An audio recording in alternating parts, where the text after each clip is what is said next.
the average person is always asked to cough up. As a pandemic. 2020 жылдың наурыз айы әлемге, әсіресе біздің елімізге елеулі өзгеріс әкелді. Біз қауіп сезіп дабыл қаққан көштің басынан көріндік. Солай әл-ауқатымызды әлсіретпеуге тырыстық. Бірақ карантин бәрінің өміріне кепіл бола алмады. Сақтық шараларын сақтамағандарды дәрігерлердің өзі де ажалдан арашалай алмады.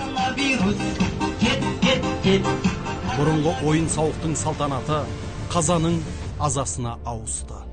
Бізде заманауи ауруханалар көзілеспес жылдамдықпен тұрғызылып, жаңа технологиялармен жабдықталды. Дәрігерлердің жанкешті жұмысымен жеке басына деген құрметіміз артты. Біздің нағыз қайсар қаһармандарымыз дәрігерлер болды. Кейбірі ерлікпен көз жұмды. Биылғы жыл ақ халатты абзал жандардың ерен еңбегінің есте қалар кезеңі іспетті. Уақыт салып бірте-бірте қалыпты өмір салтына оралдық.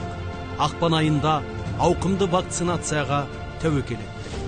Біз әрқашан күрес жолындамыз. Бір жыл бұрын әлемде коронавирустық пандемия жарияланды.